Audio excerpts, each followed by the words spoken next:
नमस्कार किसान भाइयों, स्वागत है आपका हमारे YouTube channel agro mart Gwalior पर। मैं अजीत करार आज आपसे बात करूंगा धान में खरपतवारों को लेकर।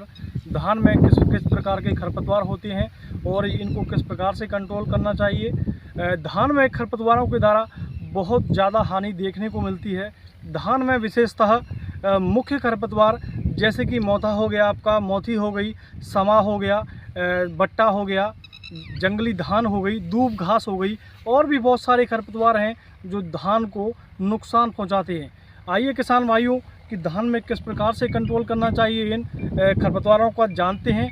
तो किसान भाइयों, धान में विशेषतर आप जैसे कि नर्सरी लगाते हो उसी टाइम पे जब आप बीज खरीदते हो तो अच्छी किस्म का बीज खरीदें, अच्छी क्वालिटी का बीज खरीदें और जिसमें खरपतवार ना हो उसका आप बीज डालें। साथ ही साथ जो आप खाद डालते हो, गोबर की खाद, सड़ी हुई गोबर की खाद आपको डालना है। साथ ही साथ अच्छी कंपोस्ट खाद डालना है।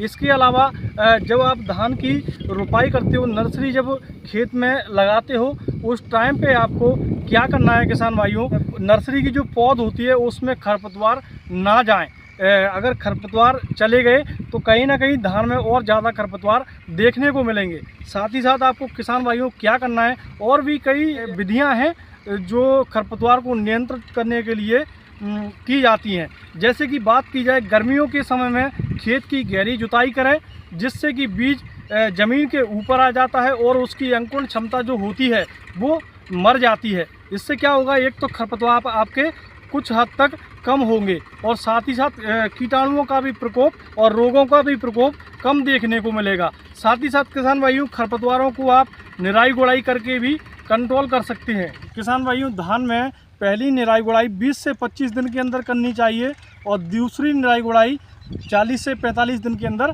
करना चाहिए। इस प्रकार से किसान भाइयों आप खरपतवारों को कंट्रोल कर सकते हैं। साथ ही साथ अगर रासायनों की अगर बात की जाए किसान भाइयों, तो दो प्रकार से आप धान की फसल में खरपतवारों को कंट्रोल कर सकते हैं। पहला क्या काम करना है, आपको खरपतवार उगने से पहले रसायनों का प्रयोग करना चाहिए।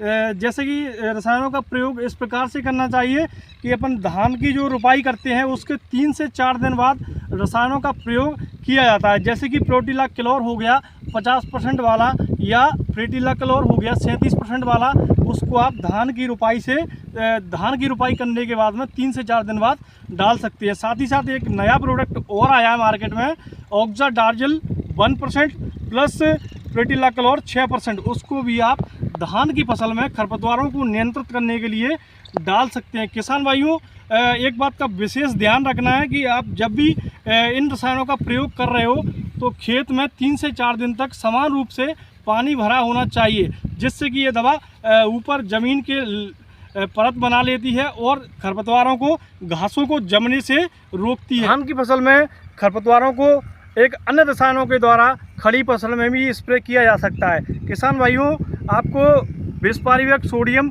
10% का अगर धान की फसल में खरपतवार खड़े हुए हैं स्प्रे कर देना है।